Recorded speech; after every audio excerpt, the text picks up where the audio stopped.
అమ్మాయి పుట్టడానికి దేవుడు మీ ఇంటిని ఎందుకు ఎంచుకున్నారు? ఇంటికి దీపం ఇల్లాలని, ఆడపిల్ల పుడితే మహాలక్ష్మి పుట్టిందని ఇలా రకరకాలుగా చెప్పుకున్నప్పటికీ కూడా ఆడపిల్లను కడుపులోనే పండిందని తెలిసి తెలియగానే కడుపులోనే చంపేసేవాళ్ళు మన సమాజంలో అడుగడుగున కనిపిస్తూనే ఉన్నారు. అమ్మాయి పుడితే మైనస్ అని, అబ్బాయి పుడితే ప్లస్ పాయింట్స్ అని చాలామంది మూర్ఖులకు కూడా కొదవలేదు. అమ్మాయిలకు పెళ్లి చేసి అత్తారింటికి పంపించడం భారంగా ఫీల్ అయ్యే వాళ్ళు చాలామంది ఉన్నారు. అమ్మాయిలు కేవలం అదృష్టవంతులకే పుడతారు తెలిస్తే అలాంటి వాళ్ళు ఖచ్చితంగా ఆశ్చర్యపోవాల్సిందే. ఎవరైతే పూర్వజన్మలో దాన ధర్మాలు చేశారో, ఎవరైతే పుణ్యాత్ములో వారి కడుపున మాత్రమే అమ్మాయిలు పుడతారు. ఈరోజు మనం ఈ వీడియోలో ఈ విషయాన్ని గురించి తెలుసుకుందాం. అమ్మాయిని ఏ ఇంట్లోకి పంపిస్తారో, తల్లిదండ్రులను ఎలా ఎంచుకుంటారో ఇప్పుడు తెలుసుకుందాం. అలానే ఎలాంటి పుణ్యకర్మలు చేస్తే అమ్మాయి పుడుతుందో కూడా తెలుసుకుందాం. ఆడపిల్లను మహాలక్ష్మి స్వరూపంగా భావిస్తారు. కురుక్షేత్ర యుద్ధ సమయంలో అర్జునుడు శ్రీకృష్ణుని ఎటువంటి పుణ్యకారాలు చేస్తే అమ్మాయిలు పుడతారు అని అడిగాడట. అంటే ఎలాంటి ఇంట్లో అమ్మాయి అడుగులు వేస్తుందని అర్థం. ఆడపిల్లను కనాలి అంటే తల్లిదండ్రులు ఏం చేయాలి అని అడిగాడట. అప్పుడు శ్రీకృష్ణుడు ఎవరికైతే అదృష్టం ఉంటుందో, పూర్వజన్మలో ఎవరైతే పుణ్యం చేసుకున్నారో అటువంటి వారు మాత్రమే ఆడపిల్లలకు జన్మనిస్తారని చెప్పారు.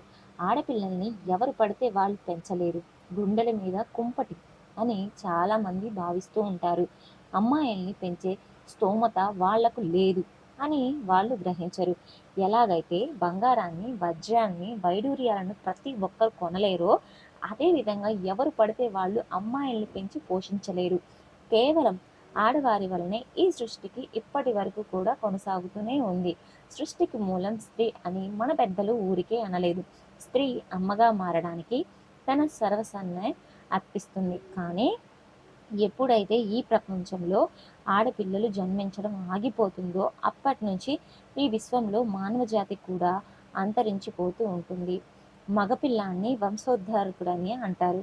కానీ వంశాన్ని ముందుకు నడిపించేది మాత్రం మాతృమూర్తి అనే స్త్రీ మాత్రమే.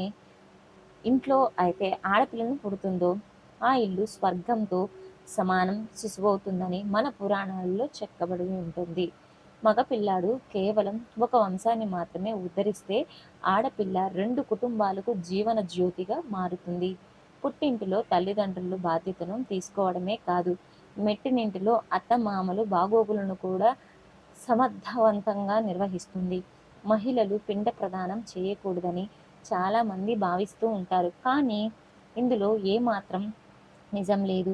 ఎందుకంటే రామాయణంలో స్వయంగా దశరథ మహారాజుకి అతని కోడలు సీతాదేవి పిండ ప్రదానం చేసి మోక్ష మార్గానికి చూపించింది. కేవలం రామాయణంలోనే కాదు, మన హిందూ పురాణాలలో కూడా స్త్రీ తన తల్లిదండ్రులకు పిండ ప్రదానం చేయవచ్చు అని చెప్పబడింది. ఒకవేళ అత్తారింట్లో కూడా ఎవరైనా మగవాళ్ళు లేకపోతే అటువంటి సమయంలో కూడా స్త్రీ పిండ ప్రదానం చేయడానికి పూర్తిగా అర్హులు. ఎవరి ఇంట్లో అయితే అమ్మాయి పుడుతుందో వాళ్ళు చాలా అదృష్టవంతులు. ఇక ఒకరిద్దరు ఆడపిల్లలకు జన్మించిన తల్లిదండ్రులకు పెట్టి పుట్టాలని చెప్పాల్సిందే. అందుకే స్త్రీని మహాలక్ష్మి స్వరూపంగా పోల్చి చూస్తారు. ఇక మన సమాజంలో అయితే అమ్మాయిలకు చదివేందుకు తొందరగా పెళ్లి చేసి అత్తారింటికి పంపించాల్సింది సరిపోతుంది కదా అని ఆలోచనలతో ఉంటారు. కానీ ఇలాంటి ఆలోచనలు ఒక అమ్మాయి భవిష్యత్తును పాడు చేసి అమ్మాయిలను కూడా జీవితంలో ఎన్నో సాధించాలని అనుకుంటూ ఉన్నప్పటికీ కూడా వారి కళలను ఎప్పటికప్పుడు కలలుగానే మిగిలిపోతాయి. ఆడపిల్లలు కళలను సహకారం చేసే బాధ్యత వారి తల్లిదండ్రుల మీదే ఆధారపడి ఉంటుంది. వాళ్ళ జీవితంలో ఏమి కోరుకుంటున్నారో అది ఇవ్వడం తల్లిదండ్రులుగా వారి కర్తవ్యం. ఒక మగపిల్లాడి కంటే కూడా ఆడపిల్లకి ఎక్కువగా కన్నవారి గురించి ఆలోచిస్తూ ఉంటుంది. అందుకే కూతుర్ని అని అంటూ ఉంటారు. ఎప్పుడు కూడా స్త్రీ తన తల్లిదండ్రులను ప్రేమించినంతగా మగాడు ప్రేమించలేడు. అమ్మాయి పుట్టింది అంటే తప్పకుండా పండుగ చేసుకోవాల్సిందే. అమ్మాయి తన ఇంటిలోనే జన్మించడం మహా అదృష్టంగా అన్నట్లుగా తల్లిదండ్రులు భావించాలి. ఆమెను పువ్వుల్లో పెట్టుకొని కూడా చూసుకోవాలి. అమ్మాయిలు ఎప్పటికీ భారం కాదు. తల్లిదండ్రులకు అదృష్టాన్ని మార్చడానికి అమ్మాయి పుడుతుంది. ఇప్పుడు ఒక చిన్న పిట్ట కథ విన్నాము. ఒక ఇద్దరు మిత్రులు చాలా కాలం తర్వాత కలుస్తున్నారు. వాళ్ళిద్దరూ తన ఫ్యామిలీ గురించి మాట్లాడుకుంటూ ఉండగా మాటల మధ్యలో ఒక మిత్రుడు తనకు 2 మగపిల్లలు పుట్టారని ఎంతో ఆనందంగా చెప్పారు. మరొక మిత్రుడు తనకిద్దరు ఆడపిల్లలే అని భగవంతుని దయ వల్ల తాము ఎంతో సంతోషంగా ఉన్నామని చెప్పారు. కానీ మొదటి మిత్రుడు అయ్యో 2 ఆడపిల్లలే పుట్టారా పాపం అన్నట్లుగా జాలిగా మాట్లాడారు. అది విన్న ఆ ఫ్రెండ్‌కి కన్నీళ్లు ఆగలేదు. అప్పుడే అతని కూతురు అతని ఫ్రెండ్‌తో అంకుల్ ఆడపిల్లలు అదృష్టవంతులకే పుడతారట. అదృష్టవంతులు ఇంటికి లక్ష్మీదేవి ఆడపిల్లలను ఎట్టి పరిస్థితుల్లోనూ కూడా పంపించకూడదు, నిందించకూడదు. ఎవరైతే అమ్మాయిల్ని పెంచుతూనే సామర్థ్యం కలిగి ఉంటారో వారికి మాత్రమే ఆడపిల్ల పుడుతుంది. మానసికంగా పేదరికంగా బాధపడుతున్న వారికి ఎప్పటి కూడా ఆడపిల్ల పుట్టదు అని ఆ అమ్మాయి సమాధానాన్ని ఇచ్చింది. ఒకసారి స్వామి వివేకానంద వైష్ణవి ఆలయంలో మెట్లెక్కుతున్నారు.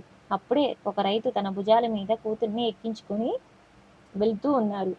అది చూసిన స్వామి వివేకానంద, అయ్యా మీరు మీ అమ్మాయిని ఎత్తుకొని గుడిలోకి వెళ్ళలేరు. నాకు ఇవ్వండి, మీ అమ్మాయిని బరువును నేను మోస్తాను అని అన్నారు. అప్పుడు ఆ వ్యక్తి అందరి ముందు స్వామి వివేకానందతో ఆడపిల్ల ఎప్పటికీ కూడా ఒక తండ్రికి భారం కాదు. ఎవరైతే అమ్మాయిల్ని బరువుగా భారంగా భావిస్తారో అటువంటి వారికి కూడా ఆడపిల్లలు కానీ అదృష్టం కూడా దొరకదు. అమ్మాయిల్ని కండం అదృష్టం, వారిని పెంచడం ఒక వరం. అంతేకాకుండా అమ్మాయిలని ఇంటి పరువు మర్యాదలను నిలబెడతారు. ఆడపిల్లల్ని ఆడపిల్ల అని ఎందుకు అంటారో తెలుసా? ఆమె ఈడపిల్ల కాదు, ఆడపిల్ల కాబట్టి. కానీ ఆడపిల్ల ఎప్పుడు పరాయి ఇంటి ఆడపిల్లే. ఆమె ఎప్పటికీ కూడా మన ఇంటి పిల్లని కన్యాదానం చేయడం కూడా మహా అదృష్టంగా భావిస్తారు అని దానాలలోని ఉత్తమమైన దానం ఈ కన్యాదానం. అయితే ఎలాంటి పుణ్యకార్యాలు చేస్తే అమ్మాయిగా జన్మించి ఇంటికి దీపం అవుతారో కూడా మన హిందూ పురాణాలలో చెప్పబడింది. హిందూ ధార్మిక గరుడ పురాణం ప్రకారం కూడా ఒక ఆత్మకు కొత్త శరీరం ఉంటుంది. అయితే కర్మలను బట్టి చేయవలసి ఉంటుంది. ఆ శరీరానికి తగిన పనులు చేస్తూ ఒక ఆత్మ తన జీవితాన్ని సార్థకం చేసుకుంటుంది. పురుషుడు అయితే స్త్రీగా జీవించాలని ఆశపడుతూ ఉంటాడట. ఆ పురుషుడు తన జీవితాన్ని నాశనం చేసుకుంటారని కూడా గరుడ పురాణంలో చెప్పారు. అంటే అమ్మాయి స్వభావంతో అమ్మాయి చేసే పనులు ఏ పురుషుడైతే చేస్తూ ఉంటాడో అటువంటి పురుషుడు తన జీవితాన్ని వ్యర్థం చేసుకుంటూ ఉంటారు. ఎవరైతే చనిపోయేటప్పుడు స్త్రీలను తలుచుకొని చనిపోతారో అటువంటి వారు మరు జన్మలో ఆడవారిగా పుడతారు. ఒకవేళ చనిపోయే క్షణంలో ఎవరైతే భగవంతుని నామాన్ని స్మరిస్తూ అటువంటి వారికి మోక్షం ప్రాప్తి కలుగుతుందని గరుడ పురాణంలో వివరించారు.